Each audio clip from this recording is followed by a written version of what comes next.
Okay, so this is question one. Forgive me for the lighting. The lighting's quite bad in my room. But yeah, let's get started.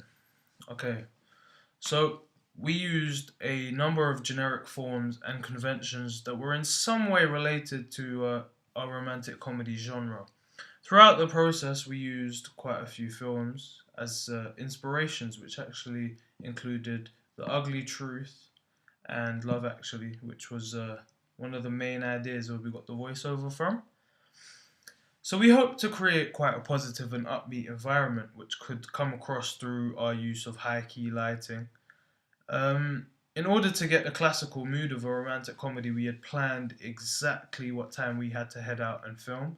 So it included us calling each other, coming on the phone, saying, let's meet this time, where you want to meet.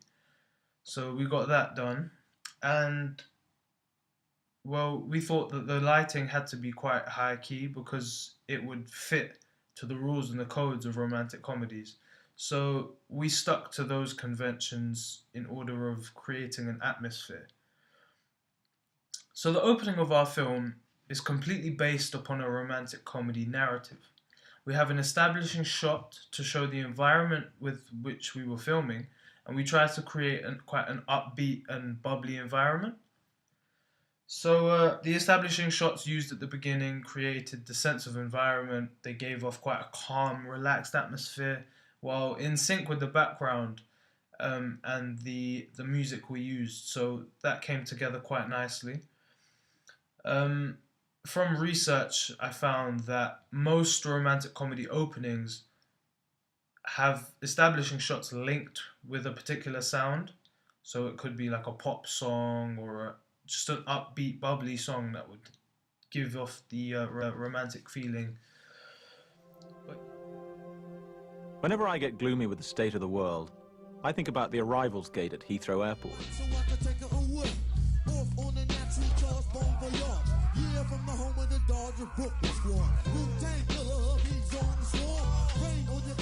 But yeah, so we also have the characters in different shots. For example, we have medium close-ups, over-the-shoulder shots, just to get an idea of what they're doing.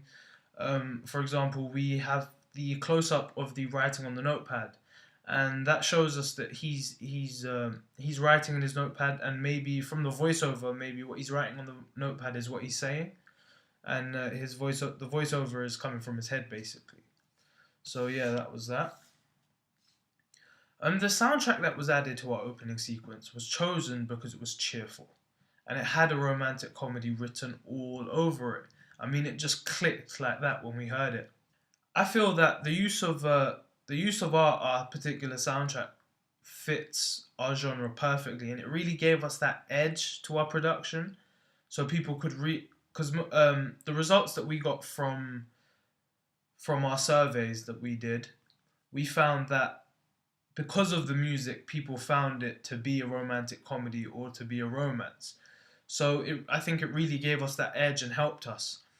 And during my research, I actually found that the more and more romantic comedies have pop songs or just those normal upbeat tracks which are played in the opening sequences over the establishing shots. There are a few examples of soundtracks which have been chosen to feature in some romantic comedies, and the music is either romantic, quite pop-based, so that it doesn't stray from the film's ideas and conventions. And here are a few examples. It's been wonderful, but I gotta go. Get up in the morning, keep my pockets full. Time flies when you're having fun. What you came for? Don't you wish you came more? Girl, what you playing for? Come on. You seem to fall in love and out again.